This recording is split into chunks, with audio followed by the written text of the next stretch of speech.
अभी हमारा इन लोगों से कौन सा एक्ट शुरू होता है? एक्ट 1 एक्ट फर्स्ट होता है और ये कब शुरू होता है? जुलाई में। कब होता है शुरू? जुलाई में। और इसका जो सेटिंग है वो सेटिंग कहाँ है? ऑफिस में। अब ये ऑफिस किसका है? ऑब्वियसली जब हम इस कंपनी की बात कर रहे हैं तो इन्हीं का ही ऑफिस होगा। तो यहाँ पर क्या होता है? यहाँ पर कॉक्सन बैठे हुए हैं अपने कैबिन में, कुछ काम कर रहे हैं, अपने दस्तावेजों में लगे हुए हैं। और स्वीडन बाहर से आता है। स्वीडन आकर कहता है कि sir someone wants to meet folder. तो वो कहता है कि व्हाट इज हिज बिजनेस? तो वो कहता है स्वीडन की शी इज अ वुमेन। तो वो कहता है ओ लेडी। तो वो कहता है no no no she is a person. अब मैंने ये थोड़े से डायलॉग क्यों दिए? इसका एक रीजन है।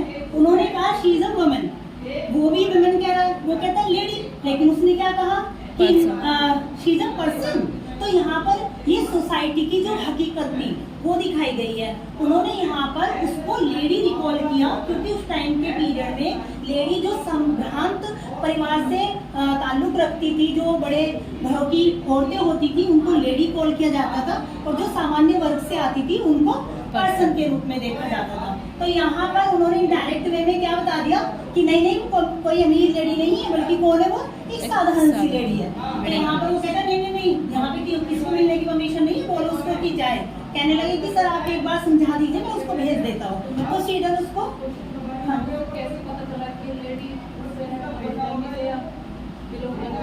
उनके पोशाक से, भाई अगर हम किसी पास आए हो तो ऑब्वियसली हम अपीयरेंस से तो पहचानेंगे उसको। ऐसा तो है नहीं कि वो आते कहे कि हम पुअर सर है नहीं। कैसे पता चला जब उनकी आपस में कन्वर्सेशन नहीं हुई? तो हाँ, तो सिर्फ उसके अपीयरेंस से ही बताया जाता है ऑफिस में। जी बिल्कुल। उसके बाद क्या होता है कि वहाँ पर जो स्वीडन होते हैं, स्वीडन चले जाते हैं और रूथ हनीविल को अंदर भेज देते हैं। अब रूथ हनीविल कौन होती है? हमारी हीरोइन होती है। और वो आके उसको कॉक्सन को रिक्वेस्ट करती है कि सर प्लीज आप मुझे परमिशन कर दीजिए फोल्डर से मिलने की। लेकिन वो कहता है कि हमारे रूल्स नहीं है, अगर हमारे सर को पता चलेगा तो ऑब्वियसली वो नाराज हो जाएंगे कि तुम यहाँ से जाओ, तुम फोल्डर से नहीं मिल सकती। लेकिन वहीं पर वो एक कोटेशन देती है। वो कहती है कि sir it is a matter of life and death.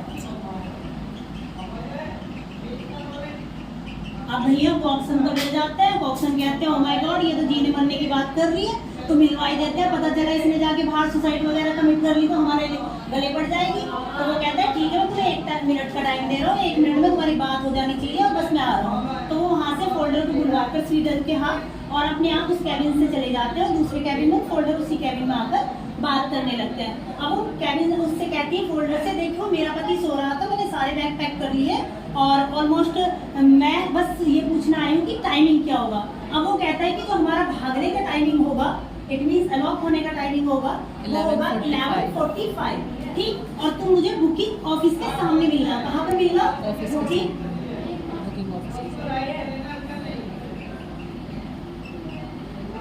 Office के सामने। और ये कब का टाइमिंग होगा? नाइट का, यानी कि पीएम। तो नाइट में तुम वहाँ पर मुझे मिलना और तुम एक काम करना, अपने सारे बैग ले आना और बच्चों के जो मैंने तुम्हें शॉपिंग के लिए 6 पाउंड दिए थे वो भी खर्च कर दिए होंगे। आई थिंक तुमने 6 दिए। चलिए लेट्स कंटिन्यू। 6 7 ऑलमोस्ट। वैसे इससे रिलेटेड कोई क्वेश्चन तो आएगा ही नहीं कि कितने पैसे दिए थे उसने, तो छोड़ दीजिए आप उस टॉपिक को। तो ये क्या पैसे दिए थे उसने, मनी दी थी। तो वो कहता है कि अभी भी तुम्हें पैसों की जरूरत है क्या? तो वो कहती है कि हाँ थोड़े से पैसे दे दो तो ज़्यादा बेहतर होगा। तो वहाँ पर भी उसे कुछ पाउंड दे देता है। अब वो क्या कहता है यहाँ पर इससे कि देखो हम बहुत बड़ा कदम उठा रहे हैं, इस तरह से वो डरा हुआ होता है। तो यहाँ पर रूथ हनीविल उसको एक कोट करती है कि if you are sorry say so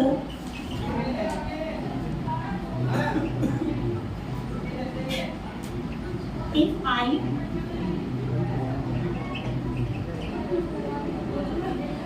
would sooner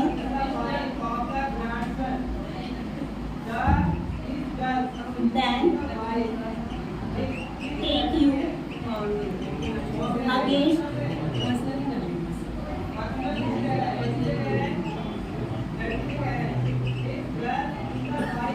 your will। तो यहाँ पर ये कोट करती है, कौन करती है? Ruth Honeywell. हाँ, क्योंकि हमारे एग्जाम में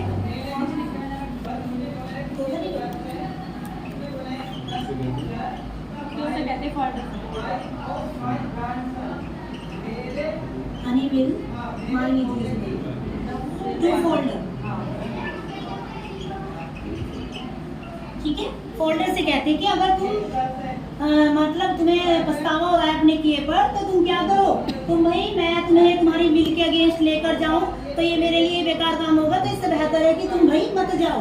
तो वो कहता है नहीं नहीं, अब बहुत देर हो चुकी है। तो वो कहता है कि अभी कोई देर नहीं हुई, मैं यही हूँ और मैं अभी भी अपने घर वापस जा सकती हूँ। तो वो कहता है नहीं, हम जाएंगे, तुम टेंशन मत लो और तुम एक काम करो, तुम मुझे जो मैंने तुम्हें टाइम दिया है उसी टाइमिंग पर तुम मुझे मिल जाना वहाँ पर। तो वो कहता है कि ठीक है, मैं तुम्हें वहीं पर मिलूंगा। इनकी बातें होती रहती है, इसीलिए थोड़ा सा इनके क्लोज हो जाते हैं और कॉक्सन सडनली वहाँ पर आ जाते हैं। अब कॉक्सन उनको देखकर समझ तो जाते हैं, क्योंकि वो अपने दोनों बच्चों को भी लेकर आए थे और वो जो बाहर थे, तो उनसे वो समझ जाता है कि मैरिड है, अनमैरिड नहीं है। तो वो कॉक्सन को आप डायरेक्ट तो जाकर बोल नहीं सकते, उसके पापा तो लगते नहीं है कि जाके बोल दो, डांट दे। तो वो इनडायरेक्ट वे में उनको समझाते हैं और वहाँ पर एक बुक देते हैं। किसको देते हैं? वो होल्डर को। और बुक का नाम है प्योरिटी इन होम। कि तुम्हें जरूरत है इसे पढ़ने की, तुम्हें अभी जो सोसाइटी में होता है उसकी आई थिंक समझ नहीं है, क्योंकि ये कितनी ईयर के हैं? सिर्फ 23 ईयर के हैं, टीनेजर्स हैं। और तो ये इसको बोलते हैं कि आप एक काम करो, बिल्कुल भी इस लड़की से थोड़ा सा दूरी बनाए रखें, आपके लिए बेटर होगा। तो वहाँ पर फोल्डर उनको थोड़ा सा वो करते हुए, नजरअंदाज टाइप करते हुए हट जाते हैं और वो कहाँ चले जाते हैं? वो चले जाते हैं अपने कैबिन में। इससे पहले कि वो कैबिन के लिए निकल ही रहे थे, तभी वहाँ पर एंटर कर जाते हैं वॉल्टर हाउ। अब वॉल्टर हाउ आकर कहते हैं, किससे कहते हैं? कॉक्सन से, कि कॉक्सन मुझे ना काउंटर फॉइल्स दिखा दो। अब काउंटर फॉइल्स किसको कहते हैं? काउंटर फॉइल एक वर्ड होता है बच्चों,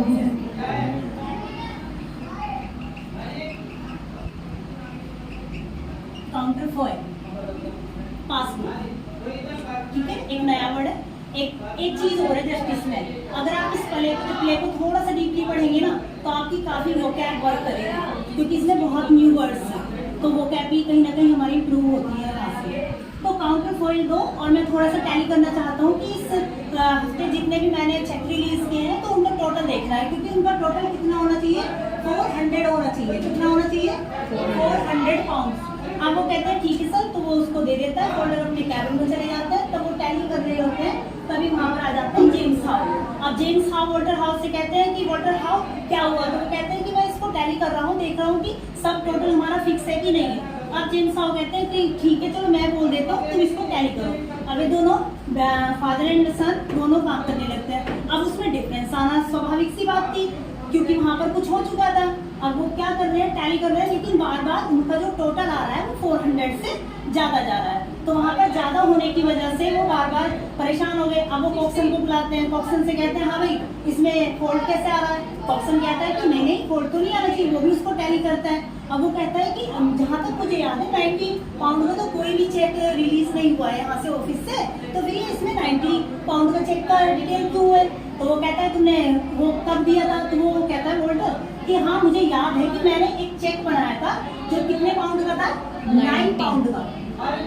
कितने पाउंड का था? 9 पाउंड का। तो मुझे अच्छे से याद है कि मैंने 9 पाउंड का तो दिया था, जिसमें मेरे खुद के पर्सनल एक्सपेंसेस के लिए मैंने कैश कराया था।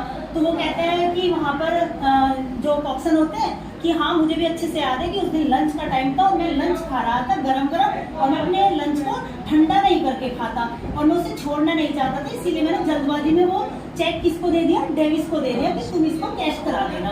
तो मैंने तो उसको दिया था। अब डेविस नया बढ़ा जाता है, यानी कि ये हमारे नए कैरेक्टर होते हैं। बट याद रखिएगा ये प्ले में परफॉर्म नहीं करते, सिर्फ इनका नाम यूज किया जाता है। कोर्ट में भी नाम यूज होगा, यहाँ पे भी यूज होता है, सिर्फ नाम। ये पर्सन अपीयर नहीं होंगे पूरे प्ले में। तो डेविस को बोलते हैं। अब डेविस कहाँ गया हुआ है? डेविस गया हुआ है भाई ऑस्ट्रेलिया, तो वो तो यहाँ पर है नहीं। तो ये कहते हैं कि फिर तो कौन कल्प्रिट बन रहा है, डेविस। तो कहीं ना कहीं सस्पेक्ट किस पर जा रहा है, डेविस पर। लेकिन फिर वो कहते हैं कि ये बताओ तुमने ये जो चेक रिलीज किया था ये कौन सी डेट को किया। उन्होंने कहा कि हमने 7 जुलाई को किया था। कब किया था, 7 जुलाई को। मैं इसको रफ कर दूं क्या?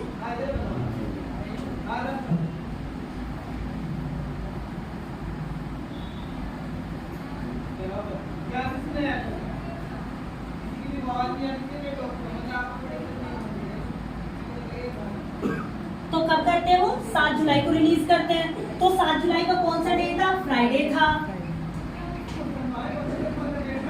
फ्राइडे था। और जब ये फ्राइडे में रिलीज करते हैं, उसी फ्राइडे से अगले जो मंडे आता है, नेक्स्ट मंडे आता है, उस दिन डेविस चले गए कहाँ पर, ऑस्ट्रेलिया। और जो काउंटर फाइल्स है, काउंटर फाइल्स आती है ऑफिस में कब, ट्यूसडे को। और ये बात कब की चल रही है यहाँ पर, वेडनेसडे की। तो अब शक घूम जाता है। अब जेम्स हाउ कहता है कि ये बताओ जब यहाँ पर अगर फोर्जरी हुई है 7 जुलाई को, तो वो चेक में हुई। उसके बाद फोर्जरी कहाँ पर हुई, काउंटर फाइल्स में हुई। काउंटर फाइल्स कब आई ऑफिस में, ट्यूसडे को आई है। और डेविस कब जा चुका है, मंडे में जा चुका है। दैट मीन्स कल्प्रिट डेविस नहीं कोई और है। तो अब ये तो बड़े परेशान हो जाते हैं, क्योंकि 9 में क्या कर दिया गया था, ये जोड़ दी गई थी। ठीक। और हमेशा याद रखना कि लैटिन भाषा में इसकी जगह 0 की जगह ये वर्ड यूज हो सकता है, नॉट। ठीक है, ये वर्ड यूज हो सकता है। तो ये नॉट जोड़ा गया था इसमें। और ऐसे ही 90 में जो अगर हम वर्ड्स में बनाते हैं तो 9 बना हुआ था, उसमें बस उन्होंने टी ऐड कर दिया, तो यहाँ पर हो गई। अब जेम्स हाउ जो होते हैं वॉल्टर हाउ पर भी भड़कते हैं। क्यों भड़कते हैं, जब भी आपने देखा होगा हम कोई वर्ड लिखते हैं, मान लीजिए 90 लिखा हमने, तो हम अपने डिजिट के बाद में ये वाला साइन देते हैं। लेकिन वो हमेशा वॉल्टर हाउ ये चीज करना भूल जाते थे। हालांकि जेम्स हाउ उसको बोलते हैं कि तुम्हारी गलती की वजह से किसी को मौका मिला है वहां पर नोट ऐड करने का, अदरवाइज कोई नहीं कर पाता। तो अभी ये किसको हायर करते हैं, ये विस्टर को बुलाते हैं, जो एक डिटेक्टिव होते हैं, छानबीन करने के लिए कि तुम ऑफिस में पता लगाओ कि ये फोर्जरी आखिर की किसने है। तो वहाँ पर आते हैं विस्टर आके सबको बोलते हैं कि आप एक काम करो, दिखाओ मुझे। उससे पहले वॉल्टर हाउ बोल देता है कि आप एक काम करिए, पहले कैशियर को बुला लीजिए, क्योंकि आई थिंक कैशियर अच्छे से रिकॉग्नाइज कर देगा कि कौन है वो। तो वहाँ पर कैशियर आते हैं और कैशियर का नाम होता है कावली। कैशियर कौन होते हैं, कावले। अब ये कावले को बुला लेते हैं। अब कावले कहता है हाँ बिल्कुल मुझे अच्छे से याद है, आप दिखाइए मुझे पर्सन को, ऑफिस के मैं पहचान लूंगा। तो वो दिखाते हैं, तो जो सिर्फ फोल्डर रह जाता है बाकी सबको दिखा देते हैं। तो वो कहता है कि नहीं इसमें नहीं है। अब वो क्या करते हैं कि वो फोल्डर को बुलाते हैं, जेम्स हाउ कि फोल्डर को बुलवाया जाए। फोल्डर आता है, फोल्डर से वो डायरेक्टली नहीं कहते कि ये तुम्हें पहचानने के लिए आए हैं। वो कहते हैं कि बेटा तुमने जो लीज ऑफ वॉल्टर, ये वर्ड मतलब एक कैरेक्टर का सिर्फ नेम यूज हुआ है।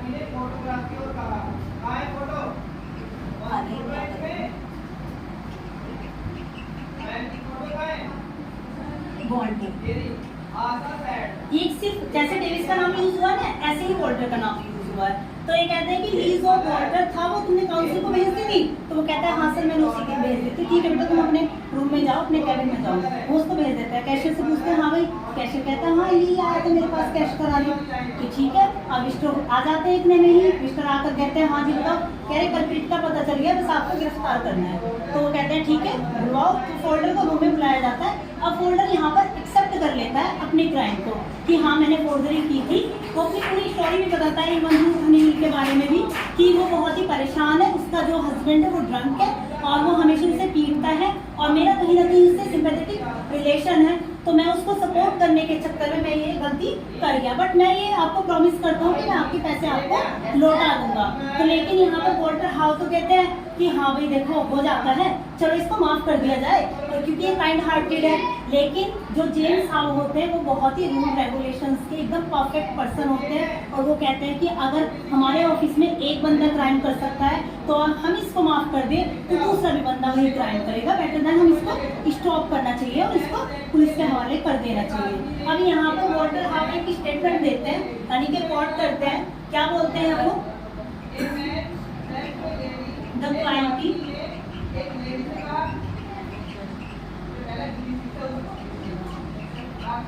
mercy is not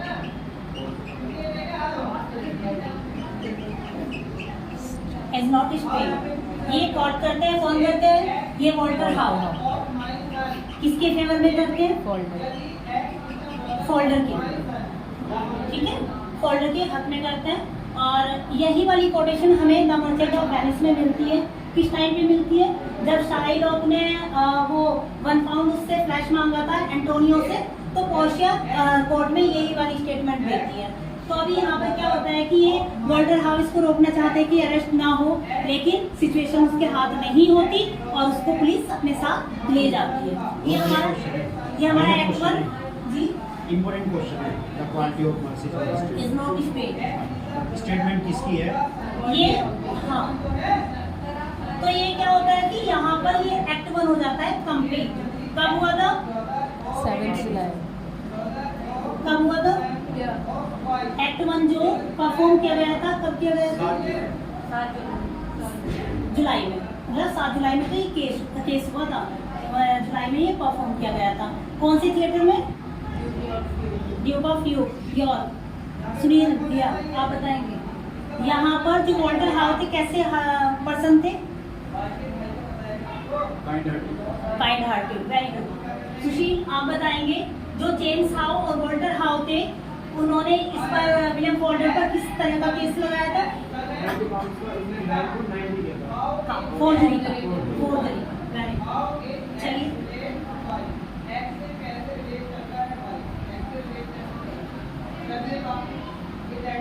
अब आते हैं हम एक्ट सी पर। यहाँ जब इसको गिरफ्तार कर लिया जाता है और इसके बीच में कुछ इंसिडेंट होता है, जो सेकंड एक्ट जब स्टार्ट होता है वो ऑलरेडी हो चुका होता है, लेकिन एक्ट 1 में उसको दिखाया नहीं जाता, जो अभी मैं बताने जा रही हूँ। एक्ट सेकंड है और ये कब परफॉर्म हुआ? अक्टूबर, ठीक, अक्टूबर में। और इसकी सेटिंग कहाँ पर है? कोर्ट में। सॉरी, कोर्ट सीन है। पहले हमारा कौन सा सीन था? Office scene.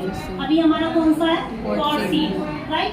तो कोर्ट सीन में क्या होता है कि यहाँ पर जेम्स हाउ, वॉल्टर हाउ और किसकी स्वीडन की और विस्टर की, इनकी गवाही हो चुकी है। जज बैठे हुए हैं, जज के सामने कौन खड़े हुए हैं? हमारे हीरो फोल्डर खड़े हुए होते हैं। और यहाँ पर अब जो 2 बंदे होते हैं जिनका नाम आता है एक्टर फ्रॉम, दूसरे होते हैं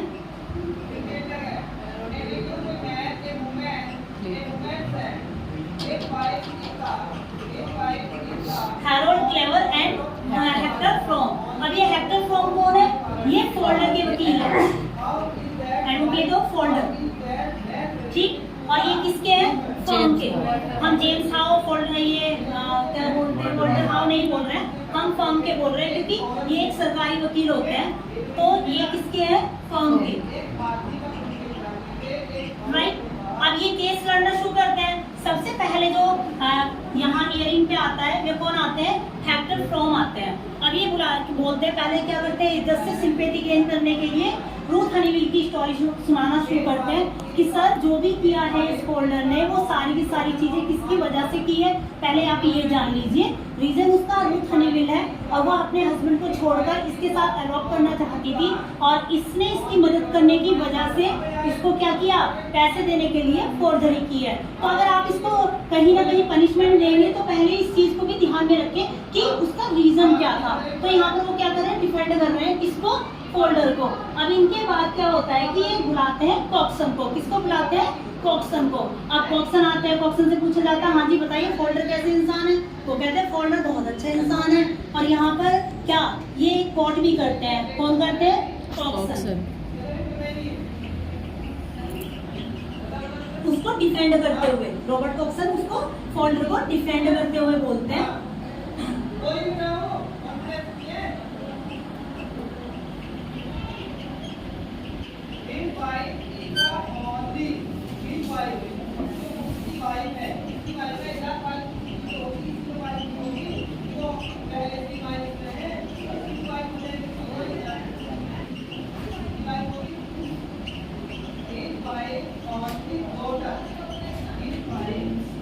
down just the sign of क्वेनन, ये बोलते हैं कि जो ईमानदारी होती है, क्वेनन का मतलब है लैटिन लैंग्वेज वर्ड है, पर मैं आपको इसका हिंदी मतलब इंग्लिश बता देती हूँ।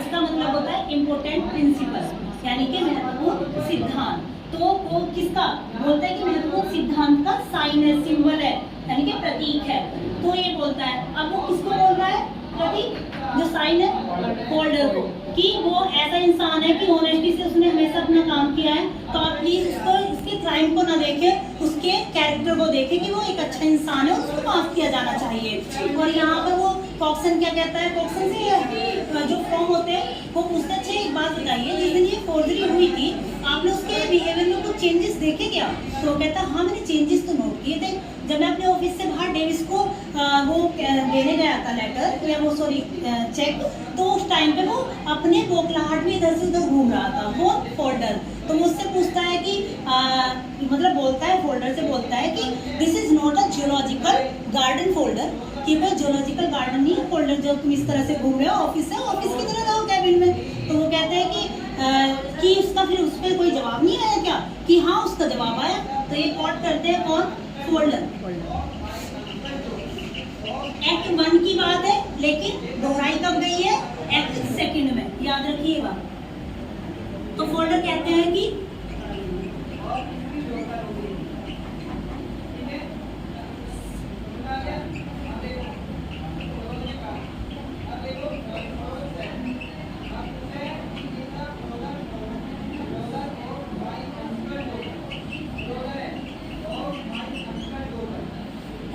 ये yes I wish to god it were, कि काश ये जूलॉजिकल गार्डन होता और मुझे ये सारी टेंशन ना होती। तो ये अपनी कोट करते हैं, कौन करते हैं? फोल्डर करते हैं। कहता है कि ओहो तो इसका मतलब वो बदहवासी में थे, तो इसका मतलब तो वो इंसान है। इंसान वर्ड होता है भाई, याद रखना, पागल, तो इंसान है वो। तो वो कहता है इंसान तो नहीं कह सकते उसको, कंपोज कहेंगे। क्या नहीं कह सकते उसको? इंसान नहीं कहेंगे बल्कि कंपोज कहेंगे। कंपोज का मतलब होता है बौखलाहट, कि वो बौखलाया हुआ था, पागल नहीं कह सकते उसको। तो फ्रॉम कहते हैं कि ठीक है आप जाइए, हम आपसे संतुष्ट हैं, तो उसको भेज देते हैं। अब बुलाते हैं रूथ हनीवेल को। अब रूथ हनीवेल की गवाही होने लगती है जज के सामने। रूथ हनीवेल अपनी पूरी कहानी यहाँ पर बताती है कि मेरा पति कैसा है, मुझे टॉर्चर करता है, मेरे बच्चों को टॉर्चर करता है, मैं इनसे मिली और मतलब ये बहुत अच्छे इंसान है, मेरे से सिंपैथी भी रखता है, मैं मतलब प्यार करती हूँ, तो मैं इसके साथ जाना चाहती हूँ और आप प्लीज इसको छोड़ दें। तो यहाँ पर वो अपना पक्ष अच्छे से रखती है, लेकिन जज उसको इंटरप्ट कर देता है कि देखो ये इस तरह का तो केस है ही नहीं भाई, केस तो फोर्जरी का है, ये कहाँ से तुम रूथ हनीवेल लेके आ रहे हो, इनका केस चला रहे हो? Hacker from come to the point, भाई पॉइंट पे आ जाओ और बात करो, केस की बात करो, चेक की, ये कहाँ रूथ हनीवेल पर अटके हुए हो? तो वो कहता है कि सर मैं आपको वही दिखाना चाहता हूँ, कोई भी क्राइम होता है उसके पीछे मुद्दा होता है, तो ये रीजन कौन है? ये रूथ हनीवेल है। तो कहीं ना कहीं आप इस केस को भी तो देखें। तो यहाँ पर जो हैरोल्ड क्लेवर होते हैं वो भी एक दो क्वेश्चन किससे करते हैं? रूथ हनीवेल से करते हैं, बट रूथ हनीवेल हमेशा किसके फेवर में ही बोलती है? फोल्डर के फेवर में बोलती है। अब रूथ हनीवेल भी चली जाती है। अब थर्ड जो विटनेस होते हैं, थर्ड विटनेस कौन होते हैं? फोल्डर, यानी कि अब हमारे हीरो आ जाते हैं वहाँ पर। और हीरो आने के बाद में यहाँ पर सबसे पहले फ्रॉम, इससे पहले कि क्वेश्चन करें, वो अपनी एक कोट करते हैं। क्या कोट करते हैं? Folder, it is very important.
तो ये कहता है justice is a machine that man someone has once given given it the starting push calls on of itself। और जस्टिस तो एक ऐसी चीज है, अगर इसके अंदर बंदा चला गया ना तो न्याय अन्याय के बीच में पिसता रह जाता है, उससे कुछ नहीं मिलता। यहाँ पर मैं अपने आप को कितना भी डिफेंड कर लूँ, मैं गिल्टी हूँ तो मुझे गिल्टी ही बताया जाएगा, लेकिन फॉर्म वहाँ पर उसको डिफेंड करते हुए कहते हैं कि भाई रुक जाओ, अभी से अपने आप को क्रिमिनल मत कॉल करो, अभी सिर्फ तुम क्या हो, सस्पेक्ट हो, तो मैं तुम्हें डिफेंड कर रहा हूँ तो ऑब्वियसली मैं यहाँ पे तुम्हें बचाऊंगा। तो वो उसको वहाँ पर कंट्रोल करते हैं, लेकिन फोल्डर अपनी मानसिक स्थिति में तो अच्छे से रहते नहीं है, क्योंकि उन्हें क्या हो रखा है, उन्हें ये है कि मेरा एक छोटा सा फोर्जरी क्राइम था, शायद से वो सॉर्ट आउट किया जा सकता था ऑफिस में ही, लेकिन उसको इतना बिग रिवील कर दिया कि यहाँ तक लेकर आ गए। तो यहाँ पर फोल्डर से काफ़ी उनकी आपस में आर्ग्यूमेंट्स होते हैं, जहाँ क्लेवर भी उनसे काफ़ी क्वेश्चन करते हैं। अब बात आती है यहाँ पर 3 स्पीच होती है, याद रखना कि जो हमारा कोर्ट सीन है उसमें 3 स्पीच किस किस की होती है।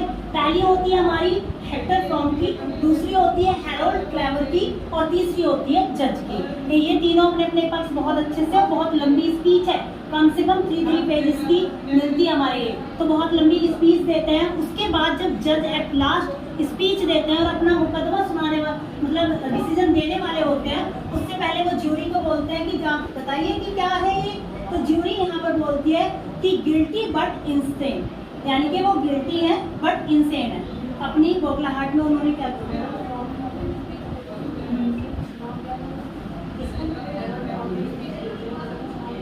तीनों को कोई नाम नहीं दे।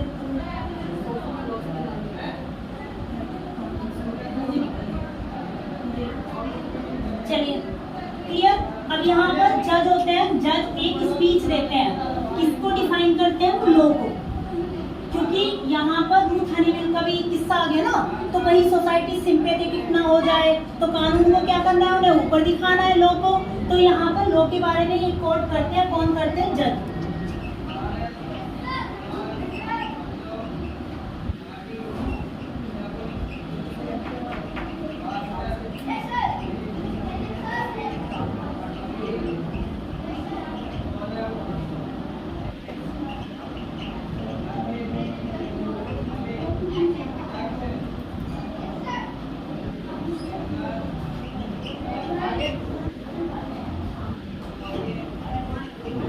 इसका मतलब उन लोगों ने तैयार नहीं कर रखी, आप लोगों ने तैयार नहीं कर रखी, इसका मतलब ऐसा नहीं है, मैं तो जा रही थी डिफरेंट है, सारा यूट्यूब सारी जैसे आप कर रखे टोटल सारा यूट्यूब नहीं, यूट्यूब नहीं है, जज का नाम नहीं देगा यहाँ पे। अच्छा, अभी जस्टिस फ्लॉयड, हाँ मैंने इसमें मिस कर दिया ना, यहाँ जस्टिस फ्लॉयड,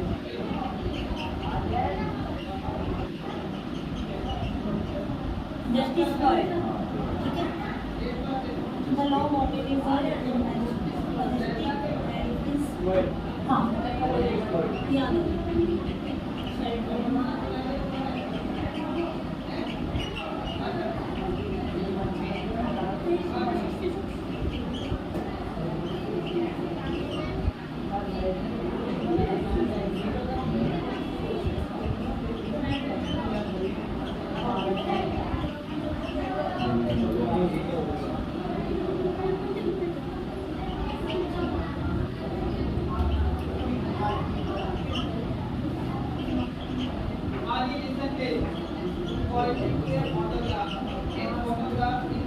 जस्टिस की कोर्ट होती है यहाँ पर, वो कहते हैं कि the law what it is a majestic Edifice sheltering all of us the each stone of which rest on another. यानी कि यहाँ पर वो कहते हैं कि लॉ क्या है, लॉ एक ऐसी महान, वैसे एडिफिस मतलब क्या होता है, हमारे बिल्डिंग ही होती है, लेकिन महान थिंग है या महान एक न्याय है जिसे हम क्या करते हैं, जो हमें शेल्टर देता है, यानी कि हमें आश्रय देता है। अगर उसमें से प्रत्येक स्टोन में से कोई भी एक स्टोन अगर वहां से हिल जाए ना इधर उधर, तो क्या हो जाएगा, पूरा लॉ कहीं ना कहीं डिसबैलेंस हो जाएगा।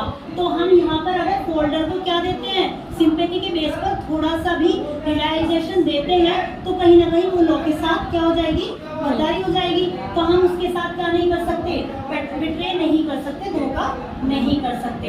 और ये कहकर वो क्या कर देते हैं, सजा सुनाते हैं फोल्डर को, कितने ईयर की, 3 इयर्स की, 3 साल की उनको सजा सुनाते हैं। और यहाँ पर क्या होता है हमारा act second finish.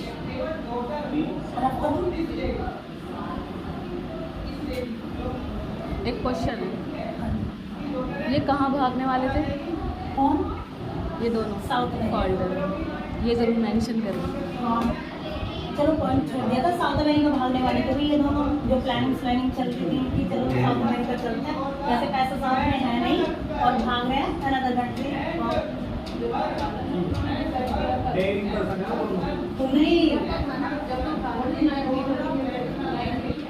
Act third आ जाता है,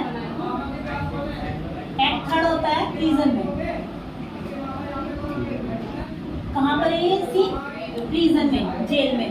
अब जेल में क्या हो रहा होता है, जेल का सीन दिखाया जाता है यार्ड का, यानी कि उसके बीच के आंगन का।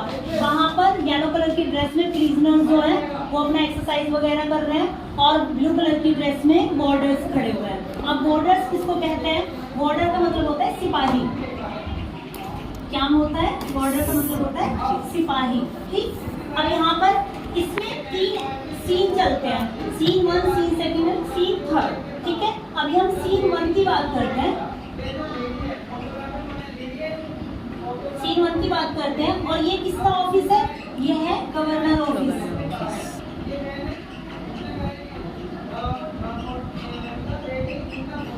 गवर्नर के ऑफिस की बात है। और यहाँ पर अब कुछ नए कैरेक्टर आने वाले हैं, उनको सुन लीजिए।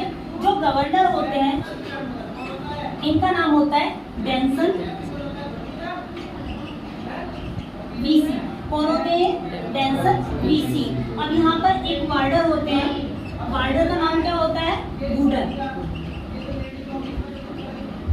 ठीक है, वुडर होता है। एक यहाँ जेल में होता है डॉक्टर, इसको डाल देते हैं हम यहाँ पर, इनकी डेजिग्नेशन से क्लियर हो जाएगा कि एग्जैक्टली ये है कौन। यहाँ पर एक डॉक्टर होते हैं,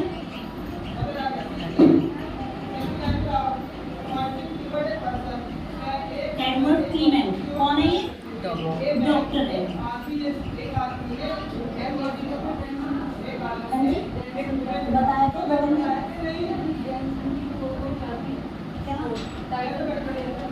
डेंसन वीसी इनका नाम था। हाँ, तो ये मैंने गवर्नर बोल दिया, कैप्टन तो इनके नाम, टाइटल वाइटल कुछ नहीं दिया गया था, इनकी डेजिग्नेशन थी गवर्नर और इनका नाम था डेंसन वीसी। हाँ, रिटायर्ड। तो डॉक्टर, उनके बाद चैपलेन होते हैं।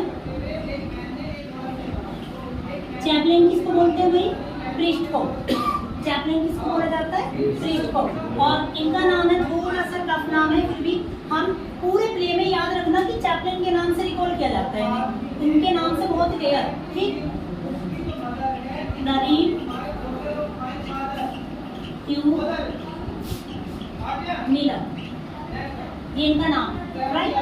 चलिए, अब इन कैरेक्टर को यूज करते हुए हम अपना आगे का सीन स्टार्ट करते हैं। तो यहाँ पर क्या होता है कि जो गवर्नर है यानी कि डेंसन है, वो उनके हाथ की लेफ्ट, जो राइट हैंड है, उनकी 2 उंगलियां कटी हुई हैं और वे ग्लव्स पहने हुए हैं। उसी हाथ में एक सो रखते हैं हाथ में, ठीक है, हाथ में। और ये कहते हैं बड़े सरप्राइज वे में कि भाई ये बताओ मुझे, ये बनाई किसने है, जो हमारी जेल में इतना काम हो जाता है और हमें पता भी नहीं चलता।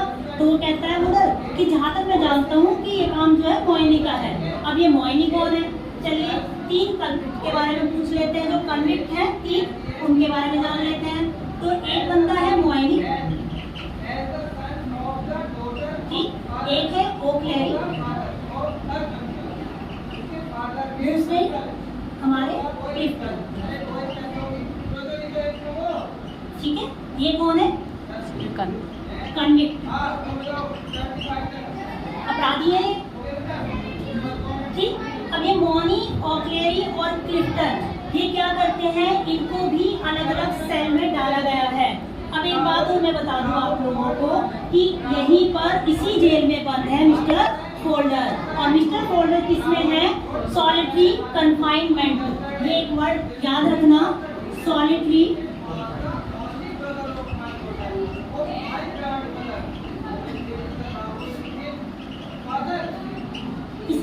मतलब क्या होता है? सॉलिटरी बंद आपको पता है क्योंकि पोएम में पढ़ा है, एकाकी होता है। कन्फाइनमेंट का मतलब क्या होता है? सीमाबद्ध कर देना, आपने देखा होगा ना, आइसोलेट कर देना, है ना। तो ये क्या कर रखे हैं? किसी एक पर्टिकुलर सेल में इनको अलग अलग तरीके से, मतलब अलग अलग सेल में बंद किया हुआ है। तो ये कहते हैं अच्छा ये काम किसने किया है? मोइनी ने किया है। ओहो, तो बड़ा तेज बंदा है। और आई थिंक जहाँ तक मुझे पता है वो तो हमारा पुराना कैदी है कि हाँ पुराना कैदी है लेकिन उसी ने बनाई है। तो भाई अब तो इनसे बात करनी पड़ेगी।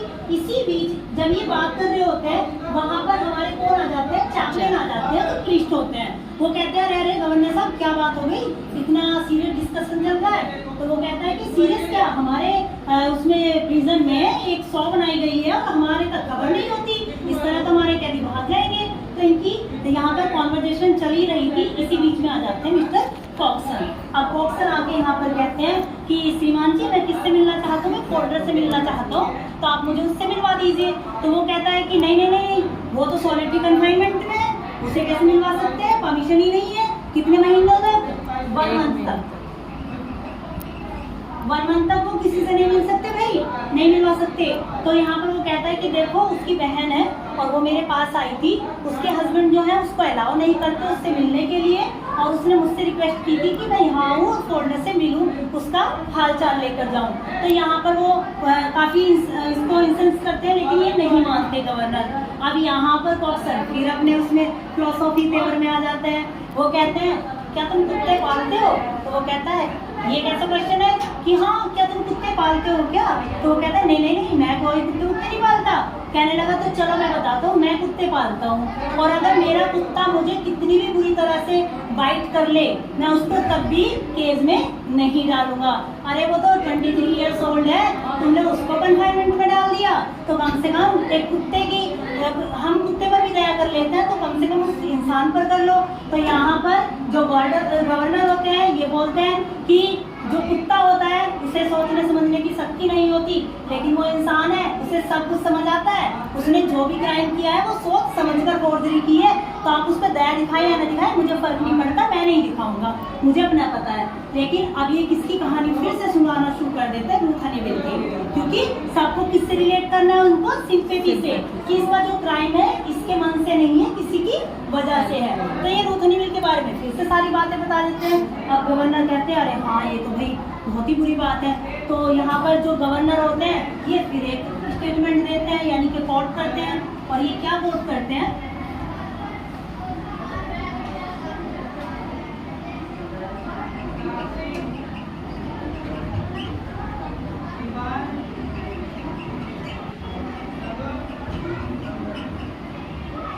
Poor devil,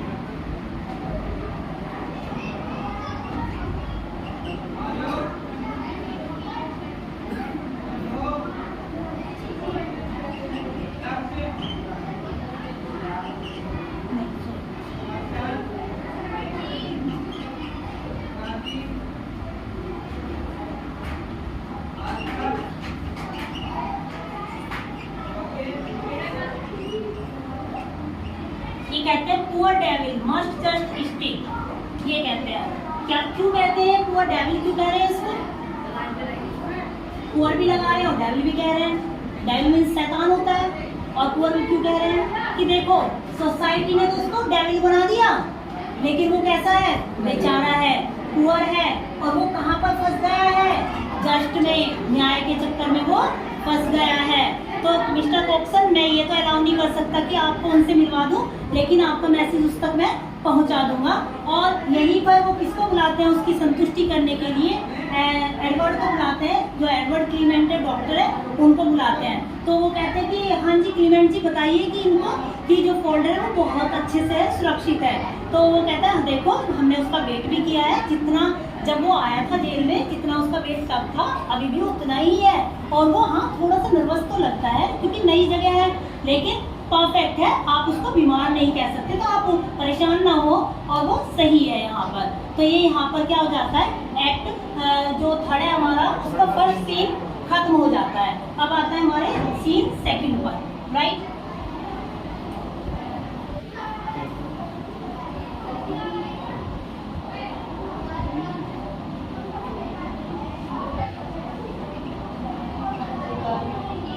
सीन सेकंड चलता है और ये इसका जो प्लेस है वो कौन है,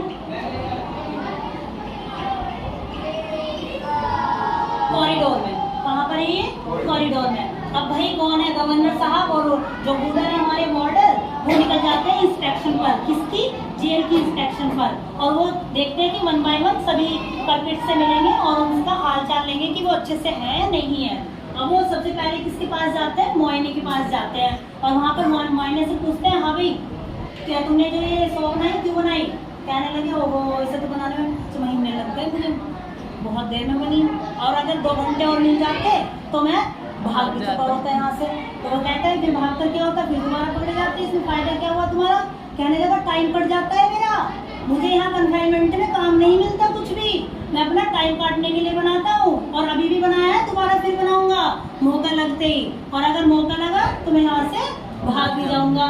तो वो कहता है गवर्नर, और अगर हम तुम्हें और ज्यादा सख्त सजा दे दें, कहने लगे अरे भैया अगर मैं बाहर जाऊंगा तो पकड़ के तो फिर भी लाओगे, तभी भी तो मुझे सजा ही दोगे, अब मैं कितनी ईयर का हो रहा हूँ, 55 to 60 हो रहा हूँ, तो अब मर भी जाऊँ तो कोई गम नहीं, अब ऐसी जिंदगी चलनी है, समय काटना है, तो मुझे बाहर अदर कैदी के साथ रखो, मैं नहीं काटूंगा, मैं शो नहीं बनाऊंगा, क्योंकि मुझे उनसे क्या मिलेगा, बात करने को मिलेगा, मैं यहाँ परेशान होता हूँ कि ठीक है तो तुम्हें काम दिया जाएगा, तुम काम किया करो, तुम्हारा टाइम कट जाएगा। अब मुआयने की सेल बंद कर देते हैं, आगे बढ़ते हैं क्लिफ्टन के पास। अब क्लिफ्टन के पास जाते हैं, उनके बारे में भी उनका हालचाल पूछते हैं, तीनों कहती हैं बड़े अजीब, ठीक। अब इनके पास आते हैं क्लिफ्टन के पास, तो क्लिफ्टन क्या है, फिलोसोफर है और वो बहुत ही फिलोसफी के बेसिस पे बात करता है। गवर्नर कहता है ये पागल ही है बिल्कुल, पता नहीं कौन सी लैंग्वेज यूज करता नहीं समझता इसको, और वो आगे चल देते हैं ऑकलेरी के पास। अब ऑकलेरी क्या होता है, ऑकलेरी हमेशा अपना दरवाजा पीटता है, तो वहाँ पर बूढ़र बताता है कि सर आपको पता है कि हमेशा दरवाजा पीटता रहता है, हमें तुम दरवाजे को बैंग क्यों करते हो। तो वो कहता है कि सर वो मुझे ना ऐसा लगता है कि आवाज़ आने से कि कोई मुझसे बात कर रहा है, तो इसलिए मैं दरवाज़ा पीटता हूँ। कि क्या तुम्हें पता है कि जो तुम्हारे नेक्स्ट वाली सेल में है एक बंदा है, उसको परेशानी होगी फिर अगर तुम ऐसा करोगे तो, कि हाँ मैंने नहीं सोचा था, ठीक है मैं नहीं बजाऊंगा, हालांकि वो फिर भी बजाता है, तो वो मैं नहीं बजाऊंगा, आगे से मैं ध्यान रखूंगा इस बात का। अब यहाँ से वो आगे बढ़ जाते हैं और जाते हैं किसके सेल में, फोल्डर के सेल में, और फोल्डर से बात करते हैं कि तुम यहाँ पर ठीक ठाक तो हो, और अब तुमसे मिलने कॉक्सन आए थे तुम्हारे ऑफिस के और तुम्हारे हालचाल के बारे में पूछ रहे थे, हमने बताया कि सब अच्छा है, तो वो कुछ ज़्यादा जवाब नहीं देता और गवर्नर उससे बात करके वहाँ से चले जाते हैं। ये सीन हो जाता है यहाँ पर खत्म। क्यों?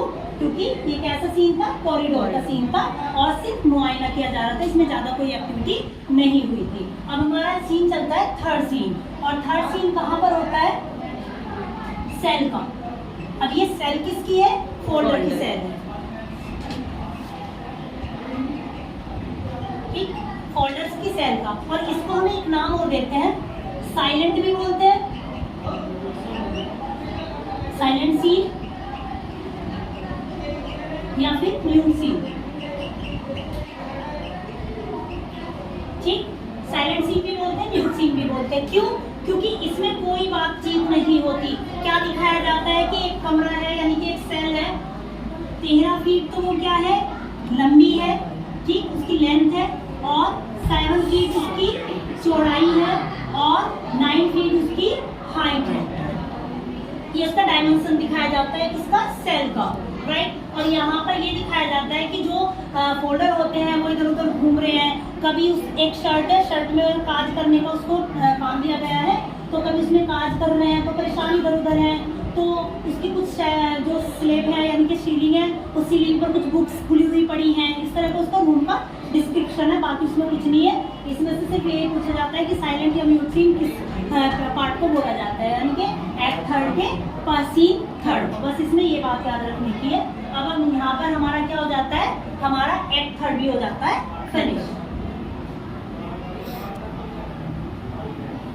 अब आता है क्लाइमेक्स पर।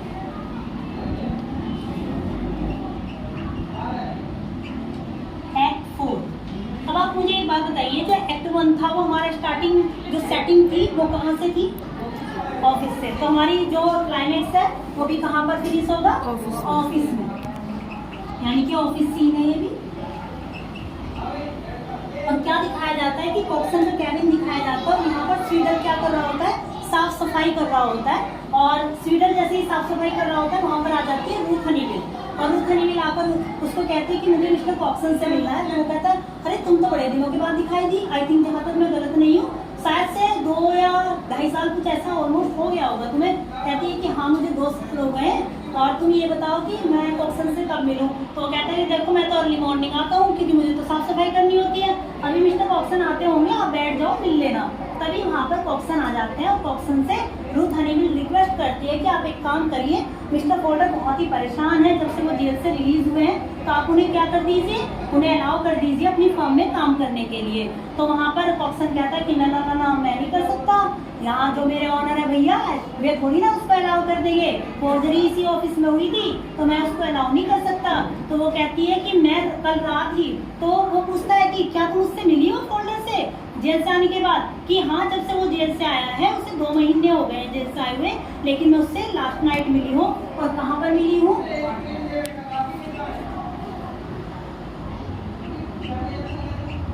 हाइड पार्क में,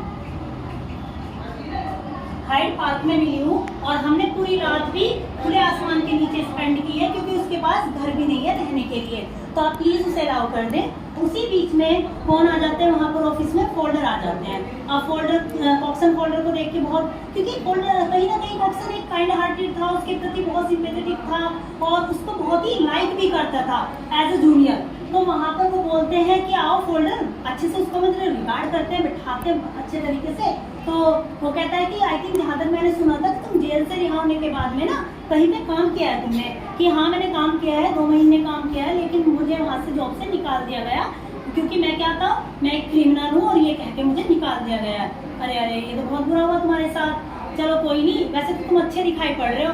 कहता है कि हाँ सब मुझे मेरे फिजिक्स से देखते हैं, मेरे माइंड सेटअप से नहीं देखते। तो मेरा क्या है, मैं कितना परेशान हूँ कोई नहीं समझता, सिर्फ मेरी हेल्थ को देखते हैं। और मोस्टली तो ये कहते हैं कि जब से जेल में से आए और ज़्यादा हेल्दी हो गया, ज़्यादा मोटा हो गया है। तो इस तरह का वो कहीं ना कहीं कमेंट भी करता है, किससे, कॉक्सन से।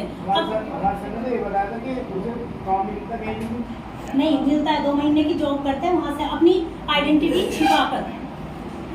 छिपाकर मैं बताऊंगी, यहाँ पर भी केस लगेगा इस पर, ये आइडेंटिटी छिपाने वाला भी। तो अभी क्या करते हैं कि जो कॉक्सन होते हैं वो बात ही कर रहे होते हैं, इतने में ही जेम्स और वॉल्टर हाउ वहाँ पर आ जाते हैं। और वो आने के बाद में कहते हैं अरे फोल्डर तुम काफ़ी दिनों के बाद मिले हो भाई, क्या कर रहे हो आजकल, कि सर मैं कुछ नहीं कर रहा हूँ। तो उनकी बातचीत होती है तो कॉक्सन कहते हैं सर मैं चाहता हूँ कि इन्हें वापस से जॉब पे रख लिया जाए। तो वो कहते हैं कि जॉब पर नहीं जॉब पर नहीं रख सकते, चलो ठीक है रख लेते हैं, पर एक काम करेंगे, अभी रुक जाओ तुम फोल्डर अपने कैबिन में, उसमें दूसरे वाले कैबिन में जाओ, मैं जरा कॉक्सन से बात कर लेता हूँ। अब वो कॉक्सन से कहते हैं हाँ भाई बताओ कैसे रख लें इसे काम पर। तो वो कहते हैं कि सर ये बहुत परेशान है और कहीं ना कहीं अगर जो भी हुआ है इसके साथ वो बाय मिस्टेक हुआ है, इसने अपनी जानबूझकर नहीं किया, तो हमें इसको काम दे देना चाहिए। तो यहाँ पर जो जेम्स हाउ होते हैं 2 कंडीशन रखते हैं कि मेरी 2 कंडीशन है, एक तो ये कि ऑफिस में अपने आप को बेचारा ना दिखाए, कि जो भी इसके साथ अत्याचार हुआ वो हम लोगों की वजह से हुआ, तो ये इस तरह का बिहेवियर नहीं रखेगा। सेकंड थिंग कि ये रूथ हनीवेल को छोड़ देगा, क्योंकि रूथ हनीवेल क्या है, उसी की वजह से सारी चीज़ें हुई है, मैं नहीं चाहता ऐसी लड़की का कॉन्टैक्ट इससे रहे। तो फिर फोल्डर को बुला लेते हैं, फोल्डर से कहते हैं कि एक काम करो तुम्हें ये वाली 2 कंडीशन माननी होगी। अब फोल्डर तो मना कर देते हैं कि नहीं मैं नहीं मान सकता रूथ हनीवेल को, फर्स्ट वाली आपके अलावा है, ठीक है जो भी किया मैंने अपनी जान पूछकर गलती से किया, मैं बेचारा बन के नहीं रहूँगा, लेकिन मैं सेकंड वाली कंडीशन नहीं मान सकता। तो वहाँ पर जो कॉक्सन होते हैं, कॉक्सन एक बात जानते हैं रूथ हनीवेल के बारे में, उसको इनडायरेक्टली बोलते हुए कि फोल्डर तुम समझो बात को, अब रूथ ऐसी नहीं है जैसी तुम समझ रहे हो, तुम्हें क्या करना चाहिए, छोड़ देना चाहिए और अपनी जॉब पर कंसंट्रेट करना चाहिए। तो वो कहता है नहीं सर मैं नहीं छोड़ सकता उसको। तो वो कहते हैं कि ठीक है तुम एक काम करो, तुम उस वाले रूम में चले जाओ, एक बार फिर से कॉक्सन से बात कर लेते हैं। कॉक्सन से कहते हैं हाँ भाई तुम क्या बोल रहे थे उससे कि अब रूथ हनीवेल वैसे नहीं है जैसी थी, तो क्या मतलब है तुम्हारा, कि सर मैं देखो आपसे तो कुछ छिपा नहीं सकता, एक एम्प्लॉय हायर किया था इसने क्योंकि ये शर्ट वगैरह बनाने का काम करती है, और वहाँ पर आई थिंक जहाँ तक मुझे पता है तो इनके रिलेशन थे एम्प्लॉय से। तो कह रहे हो तो अब तो मैं बिल्कुल भी नहीं मानूंगा कि रूथ हनीवेल से कॉन्टैक्ट रख के वे फोल्डर को फिर बुला लेते हैं। फोल्डर से कहते हैं हाँ भाई अब तो कैंसिल है, अगर तुम रूथ हनीवेल के साथ रहोगे तो फिर तुम यहाँ जॉब नहीं करोगे, तो वो उसको मना कर देते हैं। तो इतने में ही जो वहाँ रिसीवर होता है वो आता है, वो कहता है कि सर मिस्टर मिलना चाहते हैं आपसे कि भाई ये क्यों आए, तो वे क्या काम करते हैं, फोल्डर को दूसरे वाले कमरे में भेज देते हैं। उसमें रुथ हनीवेल ऑलरेडी थी, तो उस वाले रूम में उनको दोनों को भेज देते हैं। अब मिस्टर आते हैं तो बाई मिस्टेक क्या होती है, अपनी कैप छोड़ जाते हैं, कौन, फोल्डर। और मिस्टर आकर बोलते हैं कि आप लोगों को पता है कि जो आपके वो फोल्डर पहले एम्प्लॉय हुआ करते थे, उन्होंने फिर से क्राइम कर दिया है। कि क्या क्राइम किया है, अब याद रखना कि वो पैरोल पर रिहा हुए थे, पैरोल पर। क्यों, क्योंकि उनको 3 साल की सजा मिली थी, लेकिन 2 साल में उनको उनका अच्छा बिहेवियर देखकर छोड़ दिया गया था। लेकिन 1 साल का जो पैरोल था उनका, उसमें ये था कंडीशन कि उनको हर हफ्ते जाकर रिपोर्ट करना पड़ेगा थाने में, और इस बार वो नहीं गए रिपोर्ट करने, तो मिस्टर उनको अरेस्ट करने आए हैं। तो कहते हैं चलो ये तो कोई बड़ी बात नहीं है, आई थिंक इसमें तो 1 वीक की सजा होगी उसको और छूट जाएगा। कह रहे नहीं नहीं, उसने तो एक और क्राइम किया है कि क्या, कि उसने कहीं पे 2 महीने जॉब की है, और वो भी अपनी आइडेंटिटी छिपाकर और फर्जी अपने डॉक्यूमेंट से, तो इसलिए उसको 2 केस में पकड़ा जाएगा। अब वो कहते हैं कि अच्छा चलो तो ठीक है, अगर हमें मिलता है तो हम बताएंगे फोल्डर के बारे में, अभी तो वो नहीं है। तो वो जैसे ही चलने वाला होता है उसकी निगाह पड़ जाती है कैब पर। अब वो बाहर के गेट की बजाय जाने की बजाय उस वाले कैबिन की तरफ चले जाते हैं जिसमें ऑलरेडी रुथ हनीवेल और फोल्डर थे। हालांकि कॉक्सन रोकने की कोशिश करते हैं, लेकिन वो नहीं रुकते और वो वहाँ पर अंदर चले जाते हैं। अंदर जाने के बाद में वहाँ पर रुथ हनीवेल और कौन, फोल्डर मिलते हैं। अब फोल्डर के वो हाथों में हाथ ऐसे डाल के और बोलते हैं कि चले फोल्डर, बहुत घूम लिए बाहर की दुनिया में, अब चलो थोड़ा अंदर देख लेते क्या है। तो वो उसको ऐसे करके लेकर चल देते हैं। अब जैसे वो कैबिन से बाहर निकलते हैं, थोड़ा सा आगे चलते ही और क्या होती है, धम की आवाज आती है, और जेम्स हाउ, वॉल्टर हाउ और कॉक्सन बड़े सरप्राइज हो जाते हैं, अरे क्या हुआ बाहर, इतनी आवाज कैसे। तो वहाँ पर कॉक्सन रुक जाते हैं, जेम्स हाउ और वॉल्टर हाउ बाहर चले जाते हैं, और बाहर जाने के बाद बोलते हैं उनको देखकर कि मतलब ऐसा होता है कि मिस्टर ही उनको लेकर आए हुए होते हैं, जो उसमें से विंडो में से कूदकर सुसाइड कमिट कर लिया था, किसने, फोल्डर ने। अब वो उसको लेकर आते हैं, उस पर एक कपड़ा डला हुआ होता है, और लाकर उसको ऑफिस के गेट के सामने रख देते हैं। अब कॉक्सन देखता है, कॉक्सन तो बड़ा परेशान हो जाता है देखकर, क्योंकि कहीं ना कहीं वो बहुत अपने बच्चे की तरह उसको ट्रीट करता था। तो वो देखकर यहाँ पर एक कॉल करते हैं,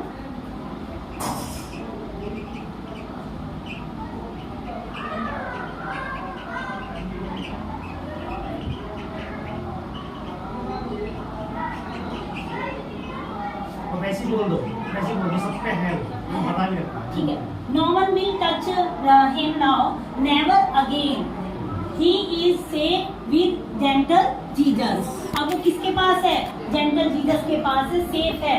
और यहाँ पर जो रुथ हनीवेल होती है, जब वो गेट में आती है, वो फेंट होने की दशा में आ जाती है, और यहाँ पर कॉक्सन उसको सपोर्ट करते हैं, और कहीं ना कहीं जेम्स हाउ और वॉल्टर हाउ बस रिग्रेट करके ये रह जाते हैं, अरे अरे बहुत बुरा हुआ जो भी हुआ। और यहाँ पर हमारा जो एक्ट है फिनिश हो जाता है। I think I hope so कि आप लोगों को अच्छे से समझ में आ गया। बहुत बढ़िया, ये स्पीच कौन बोलता बहुत है? मजा आ गया। ये बढ़िया बाद में छोड़ दिया जाता है डेथ हो गई उसकी। आवाज आई है, उसकी गर्दन की हड्डी टूट गई उसकी है, गर्दन टूट गई। बहुत बढ़िया, चलो।